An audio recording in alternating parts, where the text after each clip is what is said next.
కందిపప్పు సాంబార్ చేసుకుంటాం రండి. 250 గ్రాము కందిపప్పు తీసుకున్నాను. 2 టైమ్స్ వాష్ చేసుకున్నాను.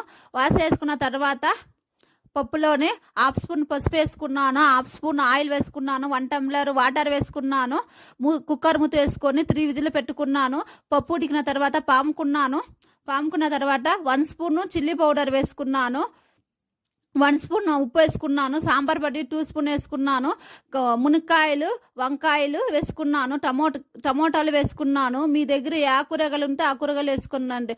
తర్వాత చింతపండు గుజ్జు కొంచెం వేసుకున్నాను. తాలింపుకు కడాయి పెట్టుకున్నాను. 2 స్పూన్ ఆయిల్ వేసుకున్నాను, ఆనియన్ వేసుకున్నాను, కరివేపాకు వేసుకున్నాను. ఆనియన్ ఉడికిన తర్వాత పప్పులో వేసి కలుపుకున్నాను. ఈ సాంబార్ చాలా బాగుంటుంది. ఇడ్లీకి, చపాతీకి, రైస్కి చాలా బాగుంటుంది. మీరు ఒక టైం ట్రై చేసి చూడండి. ఎలా వచ్చిందని నాకు కామెంట్ చేయండి. Bye friends.